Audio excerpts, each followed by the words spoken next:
کسی ایڈونچر جو کہ مس ایڈونچر ہوگا اس کی وجہ، دوسری وجہ یہ ہے کہ چائنا نے لداخ کی طرف اپنا دباؤ بڑھا دیا ہے۔ تو چائنا تو لداخ لینا چاہتا ہے، یہ تو بات ہے۔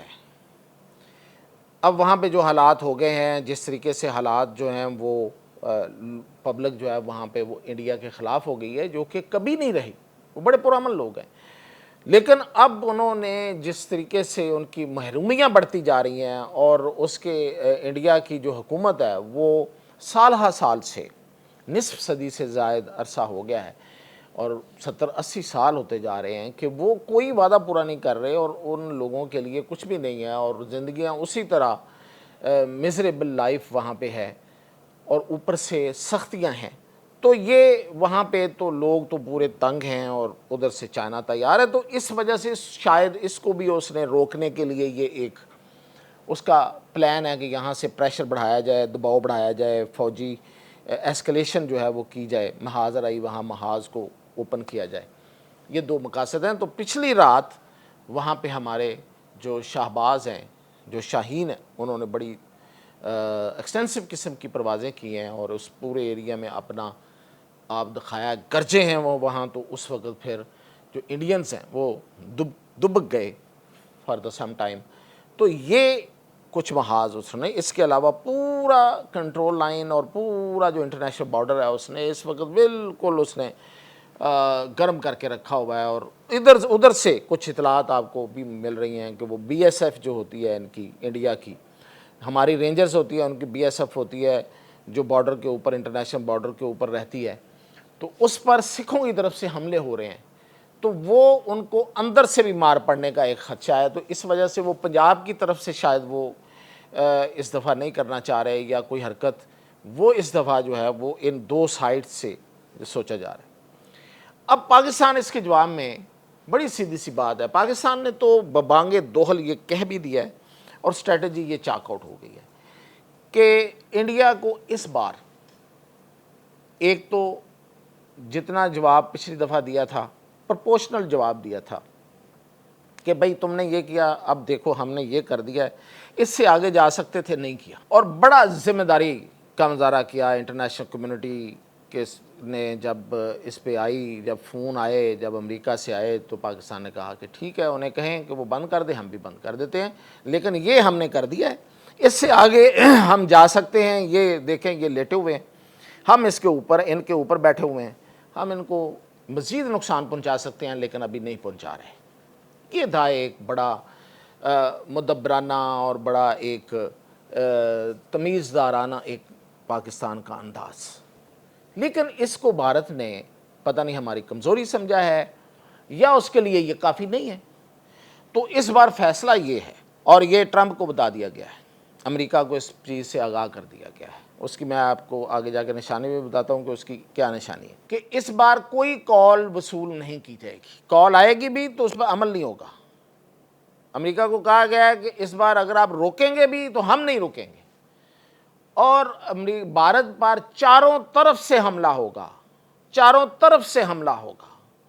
یہ نہیں ہے کہ وہ ایک سائیڈ پہ جواب دے گا تو ہم اس سائیڈ پہ جواب دیں گے، یا ایک اور سائیڈ پہ جواب دیں گے، نہیں، اب چاروں طرف سے حملہ ہوگا، وہ کنٹرول لائن ہو، وہ انٹرنیشنل بارڈر ہو، بلکہ اروناچل پردیش کی طرف سے حملہ ہوگا، اس دفعہ بنگلہ دیش کی طرف سے حملہ ہوگا، اور وہ جو 6 سسٹرز سٹیٹس ہیں، اس کی جو 6 ریاستیں ہیں، جو ایک چھوٹی سی راہداری کے ساتھ، ایک کوریڈور کے ساتھ، سلگری کوریڈور جسے کہتے ہیں، اس کے ساتھ وہ بھارت سے جڑی ہوئی ہیں، ان کو کاٹا بھی جا سکتا ہے۔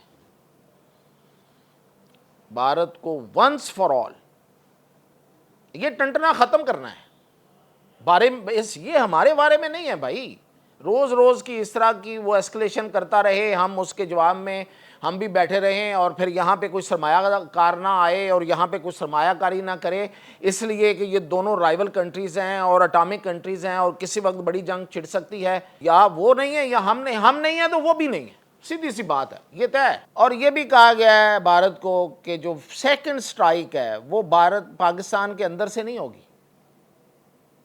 سیکنڈ سٹرائک کا جو بھی ہمارا اسلحہ ہے وہ ملک سے باہر ہے، وہاں سے سٹرائک ہوگی. یعنی کہ یہ انڈین بزدل وہ جو دھمکیاں دے رہے ہیں نا، جسے گیدڑ ببکیاں کہتے ہیں، وہ مار رہے ہیں کہ جی اس کو ہم گوگل میپ سے ہٹا دیں گے، مٹا دیں گے، یہ کر دیں گے، تو پھر دوسری سٹرائک آپ پہ ہوگی، انڈیا بھی نہیں ہوگا، اور وہ پاکستان سے نہیں ہوگا حملہ. ٹھیک ہے، تو پاکستان نہیں ہوگا تو پھر کوئی بھی نہیں ہوگا. بڑی سیدھی سی بات ہے، بڑا سیدھا بیانیہ ہے، بڑی مطلب دو ٹوک بات. اور یہ جو انڈیا ہے اس کو ایک دفعہ سبق سکھانا ہے، اور یا تو وہ ہمیشہ کے لیے لکھ کر دے گا کہ وہ پاکستان سے پنگا نہیں لے گا، یا پھر اسے ہم اس کی ایسی کی تیسی کریں گے کہ پھر اس کی یہ صلاحیت ہی ختم ہو جائے گی، یعنی اس کی صلاحیت کو کٹ کر دیں گے. تو یہ ہے اس دفعہ ہمارا سیدھا سا پلان ہے. یہ روز روز کے جو یہ ڈرامے ہیں نا، یہ انڈیا نے الیکشن جیتنا ہے جی، فلاں ریاست میں الیکشن ہو رہا ہے تو بی جے پی نے الیکشن جیتنا ہے، تو اس کے لیے وہ ہمارے اس پہ سوار ہو جائے، تو روز روز ہم اس پہ سوار نہیں ہونے دیں گے. اب اسے ہم اٹھا کے پھینکیں گے اور اس کا مطلب ایک حشر کریں گے. یہ طے ہو گیا، یہ میں آپ کو بتا رہا ہوں. یہ چاروں طرف میں نے آپ کو بتا دیا ہے. 2-3 طرف ہمارے پاس ہے، 2 طرف ہمارے پاس ہے، ایک انڈیا کے چائنا کے پاس ہے اور ایک بنگلہ دیش کے پاس ہے. چاروں طرف سے حملہ ہوگا ایٹ اے ٹائم. نیوی بھی کرے گی، ایئر فورس تو کرے گی، بڑی فوج کرے گی، اور پھر لداخ بھی لیا جائے گا، اور پھر وہ 6 اسٹیٹس جو ہیں ان کا راستہ کاٹ دیا جائے گا.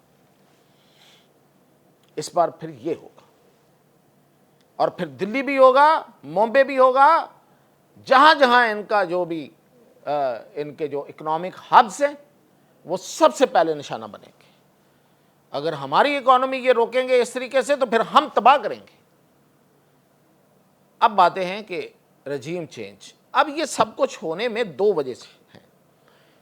بہار کا الیکشن جو ہے وہ مودی کے لیے اس لیے اہم ہے کہ مودی کو اپنا خاتمہ نظر آ رہا ہے. تو ٹرمپ جس کی اس نے کوئی بات نہیں مانی، امریکہ جس کی اس نے کوئی بات نہیں مانی، امریکہ کو اس 2 سے 3 دفعہ سبکی کا سامنا کرنا پڑا ہے، اور خاص طور پہ رشیا کے اس کی قربت، اور پھر یہ کہ سارا کاروبار امریکہ کے سر پہ اور دینا دلانا کچھ نہیں. اب میں نے یہ حوالہ دے دیا. اب اگلی بات بتا رہا ہوں کہ نیپال کی طرز کی وہاں پہ کوئی تحریک اٹھ رہی ہے زیر زمین، لوگوں کے اندر، دلوں کے اندر، سینوں میں سینہ بسینہ یہ معاملہ چل رہا ہے، اور وہاں پہ کوئی بڑی اپرائزنگ ہو سکتی ہے، بڑا کوئی کوہرام مچ سکتا ہے، لوگ باہر نکلیں گے اور پھر چڑھ دوڑیں گے ان بی جے پی کے گنڈوں پر، ان کے حکمرانوں پر اور ان کی ایوانوں پر. یہ میں آپ کو پیش گوئی دے رہا ہوں. اس کی تفصیلات وقت کے ساتھ ساتھ بتاتا جاؤں گا جیسے جیسے چیزیں اوپر جائیں گی. ابھی اتنا ہی میرا خیال ہے کہ کافی ہے کہ اتنا ہی بتا دوں تاکہ آپ اس پہ نظر رکھیں. میں تو رکھے ہوئے ہوں. اجازت دیجیے.